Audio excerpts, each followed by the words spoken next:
Hello guys, welcome to our channel Samriddhi Academy. आज से हम लोग क्लास 10 के लिए एमसीक्यूज़ क्वेश्चन का सीरीज़ शुरू करेंगे। तो एमसीक्यूज़ सीरीज़ में सबसे पहले हम लोग साइंस के क्वेश्चंस को डील करेंगे।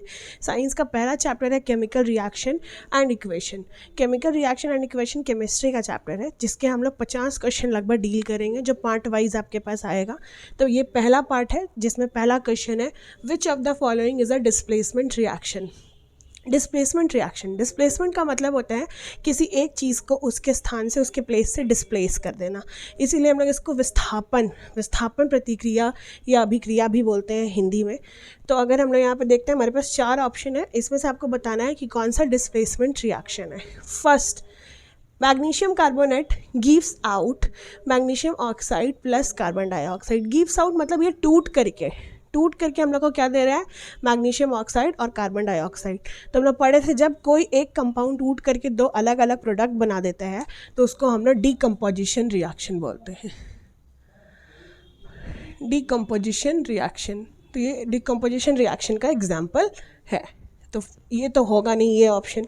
सेकेंड ऑप्शन है, सोडियम जब वाटर के साथ रिएक्ट किया तो ये सोडियम हाइड्रोक्साइड बनाया और हाइड्रोजन गैस को रिलीज़ किया। अब यहाँ पे हम लोग को दिख रहा है कि सोडियम ने किसके साथ रिएक्शन किया, हाइड्रोक्साइड के साथ, और किसको डिस्प्लेस कर दिया, हाइड्रोजन को। सोडियम हाइड्रोक्साइड के साथ रिएक्ट कर लिया और अपना हाइड्रोक्साइड बनाया, मतलब सोडियम हाइड्रोक्साइड बनाया। यह है सोडियम हाइड्रोक्साइड, और साथ में इसने किसको डिस्प्लेस किया, हाइड्रोजन को। तो ये किसका एग्जाम्पल हो गया, डिस्प्लेसमेंट रिएक्शन का। डिस्प्लेसमेंट रिएक्शन का। तो हम लोगों को अपना आंसर मिल चुका है कि सेकेंड ऑप्शन सही है, ये डिस्प्लेसमेंट रिएक्शन का आंसर है। लेकिन और दो है, इसको भी डील कर लेते हैं।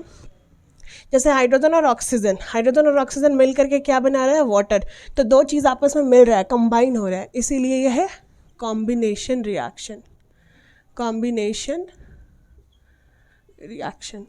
एंड लास्ट है लेड नाइट्रेट जब हीट के प्रेजेंस में, हीट किसी भी फॉर्म में मिल सकता है, सनलाइट के फॉर्म में, या फिर हम लोग हीट लैब में दे सकते हैं, ठीक है। तो जब लेड नाइट्रेट को हीट के प्रेजेंस में तोड़ा जाता है तो ये लेड ऑक्साइड, नाइट्रोजन डाइऑक्साइड और ऑक्सीजन बनाता है। तो यहाँ पे दिख रहा है एक कंपाउंड फिर से अलग अलग प्रोडक्ट में टूट जा रहा है। तो ये डिकम्पोजिशन रिएक्शन ही है, लेकिन डिकम्पोजिशन दो तरीके से होता है, एक हीट और एक आपका इलेक्ट्रिसिटी के प्रेजेंस में होता है। अगर इलेक्ट्रिसिटी से होता है तो ये थर्मल डिकम्पोजिशन होता है, लेकिन हीट के प्रेजेंस में हो रहा है, इसीलिए हम लोग इसको फोटोलाइसिस बोल सकते हैं, फोटोलाइसिस। और ये किसका पार्ट है, डिकम्पोजिशन का ही, डिकम्पोजिशन। तो इसीलिए हमारा सही आंसर है ऑप्शन 2, ये है displacement reaction. Next, second question, which of the following is not a chemical reaction. इस चैप्टर में हम लोग केमिकल रिएक्शन के बारे में ही पढ़े थे। केमिकल और फिजिकल रिएक्शन, दो तरह का रिएक्शन होता है, दोनों में डिफरेंस यही है, केमिकल रिएक्शन में एक नया प्रोडक्ट बनता है, लेकिन फिजिकल रिएक्शन में कोई भी नया प्रोडक्ट नहीं बनता है। For example, burning of paper, जब हम लोग पेपर को जलाते हैं तो राख बनता है। तो पेपर और राख दोनों अलग अलग ही प्रोडक्ट हैं, दोनों अलग अलग कंपाउंड हैं। पेपर का केमिकल कॉम्पोजिशन अलग होगा और ऐश मतलब राख का केमिकल कॉम्पोजिशन अलग होगा, इसीलिए burning of paper is an example of chemical reaction.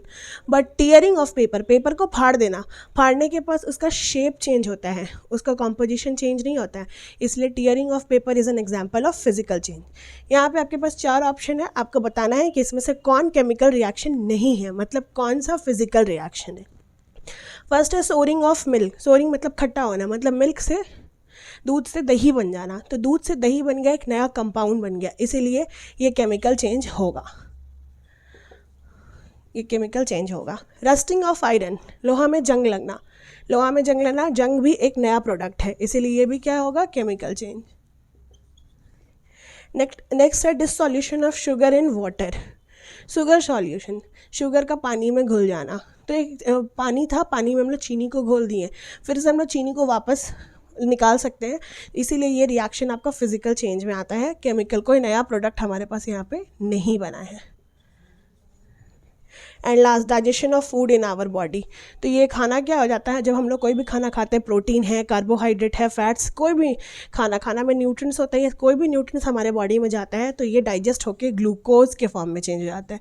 तो यहाँ पे भी एक नया प्रोडक्ट बनता है, इसीलिए ये केमिकल चेंज है। तो राइट आंसर है हमारा option 3, dissolution of sugar in water. Next, third question हमारा, which of the following statements about the given reaction are correct. यहाँ पे हमारा एक रिएक्शन दिया हुआ है और उसके नीचे 4 स्टेटमेंट दिया हुआ है और आपको बताना है इन चारों में से कौन सा सही है, जिसके लिए आपके पास 4 ऑप्शन है। तो पहले हम लोग रिएक्शन को पढ़ते हैं। रिएक्शन में है Fe+4H2, मतलब आयरन वाटर के साथ रिएक्ट कर रहा है। आयरन है सॉलिड स्टेट में एंड वाटर है गैसियस स्टेट में, बगल में हम लोग मेंशन किए हैं। ठीक है, जब आयरन वाटर के साथ रिएक्ट कर रहा है तो आयरन का ऑक्सीडेशन हो जा रहा है। ऑक्सीडेशन मतलब ऑक्सीजन के साथ वो रिएक्ट कर ले रहा है। Addition of oxygen is known as oxidation. तो आयरन का ऑक्सीडेशन हो जा रहा है और आयरन अपना ऑक्साइड बना ले रहा है ये सॉलिड स्टेट में, और लास्ट में हाइड्रोजन गैस रिमूव हो जा रहा है। तो हम लोग को दिख रहा है कि यहाँ पे addition of oxygen and removal of hydrogen है। ठीक है, तो यहाँ पे हम लोग के पास 4 स्टेटमेंट है। पहला है iron metal is getting oxidised, तो यहाँ हो रहा है iron metal is getting oxidise, मतलब ऑप्शन 1 जो है ये सही है। ऑप्शन 1 मतलब ऑप्शन 1 नहीं sorry, statement 1 is correct. Next है water is getting reduced. Of course water क्या हो रहा है, रिड्यूस्ड हो रहा है। ठीक है, तो ये ऑप्शन भी सही है। रिड्यूस हो के इसमें से ऑक्सीजन किसके साथ चला जा रहा है, आयरन के साथ, एंड हाइड्रोजन गैस रिलीज कर रहा है, तो यहाँ पे वाटर रिड्यूस हो रहा है। Water is acting as reducing agent. अब हम लोग पढ़े थे कि जब रिड्यूस होता है कोई भी चीज़ अगर रिड्यूस हो रहा है तो वो ऑक्सीडाइजिंग एजेंट बन जाता है, और अगर कोई भी चीज़ ऑक्सीडाइज हो रहा है तो वो रिड्यूसिंग एजेंट बन जाता है, अपोजिट होता है। तो वाटर रिड्यूस्ड अगर हो रहा है तो ये रिड्यूसिंग एजेंट तो हो नहीं सकता है, डैट मीन्स ये ऑप्शन क्या है, गलत है। Water is acting as oxidising agent, of course reduce हो रहा है इसीलिए क्या है, ऑक्सीडाइजिंग एजेंट है। तो हमारे पास 3 स्टेटमेंट सही है, option 1, statement 1, statement 2 and statement 4। तो हम लोग ऑप्शन में देखते हैं कौन सा ऑप्शन है, वो ऑप्शन सी है, 1, 2 एंड 4। तो option C is correct answer. Next fourth question में पूछ रहा है which of the following are exothermic process. यहाँ पे आपके पास 4 प्रोसेस लिखा हुआ है और आपको बताना है कि इसमें से कौन है एक्सोथर्मिक प्रोसेस या एक्सोथर्मिक रिएक्शन। हम लोग चैप्टर 1 में ही बहुत सारे रिएक्शंस पढ़े थे, जिसमें था एक एक्सोथर्मिक और एक था एंडोथर्मिक। तो यहाँ पे एक्सोथर्मिक 2 वर्ड से मिलके बना है, एक्सो और थर्मिक। एक्सो का मतलब होता है आउट, बाहर, ठीक है, आउटर पार्ट, और एंडो का मतलब होता है इनर, और थर्मिक का मतलब यहाँ टेम्परेचर से रिलेटेड है। तो अगर किसी रिएक्शन में हीट इवॉल्व हो रहा है, हीट रिलीज हो रहा है, बाहर निकल रहा है, तो वैसे रिएक्शन को हम लोग एक्सोथर्मिक रिएक्शन बोलते हैं। तो इसमें से देखेंगे कि किसमें से हीट रिलीज हो रहा है। पहला है reaction of water with quicklime. Quicklime क्या होता है, क्विकलाइम होता है कैल्शियम ऑक्साइड। क्विकलाइम का फॉर्मूला होता है कैल्शियम ऑक्साइड, CaO। तो अगर रिएक्शन देखते हैं हम लोग, CaO कैल्शियम ऑक्साइड का रिएक्शन है वाटर के साथ। वाटर का फॉर्मूला होता है H2O, तो ये हम लोग को देगा कैल्शियम हाइड्रो ऑक्साइड। इसको हम लोग स्लेग-लाइम भी बोलते हैं, स्लेग-लाइम। और साथ में बहुत सारा एनर्जी देगा, लॉट ऑफ एनर्जी। तो एनर्जी यानी एनर्जी किसके फॉर्म में, हीट के फॉर्म में दे रहा है, हीट एनर्जी यहाँ पर रिलीज हो रहा है। तो इस तरह का रिएक्शन को हम लोग बोलते हैं एक्सोथर्मिक, क्योंकि यहाँ पे हीट क्या हो रहा है, बाहर निकल रहा है। हीट यहाँ पे रिएक्शन में एब्जॉर्ब नहीं हो रहा है, बल्कि रिएक्शन में रिलीज हो रहा है। तो इस तरह का रिएक्शन को हम लोग बोलते हैं एक्सोथर्मिक रिएक्शन। तो पहला वाला रिएक्शन हमारा एक्सोथर्मिक रिएक्शन है, ठीक है। इसका नाम है क्विकलाइम, या फिर इसका एक और नाम है कैल्शियम ऑक्साइड, कैल्शियम ऑक्साइड, और इसका नाम है कैल्शियम हाइड्रो ऑक्साइड या फिर स्लेग-लाइम हाइड्रो ऑक्साइड। तो पहला रिएक्शन हम लोग को पता चल गया कि ये एक्सोथर्मिक है। दूसरा है dilution of N acid. Dilution, dilute करना। हम लोग को पता है एसिड कंसनट्रेटेड फॉर्म में होता है, जो कि बहुत एक्टिव होता है। तो हम लोग रिएक्शन, किसी भी रिएक्शन को कराने के लिए या लैब में एसिड के साथ एक्सपेरिमेंट्स करने के लिए हम लोग एसिड को डाइल्यूट बनाते हैं, मतलब पानी मिलाते हैं। तो अगर ये रिएक्शन हो रहा है तो इस रिएक्शन में भी बहुत सारा एनर्जी इवॉल्व होता है, बहुत सारा एनर्जी निकलता है। तो ये भी है आपका एक्सोथर्मिक रिएक्शन। नेक्स्ट है इवापोरेशन ऑफ वाटर।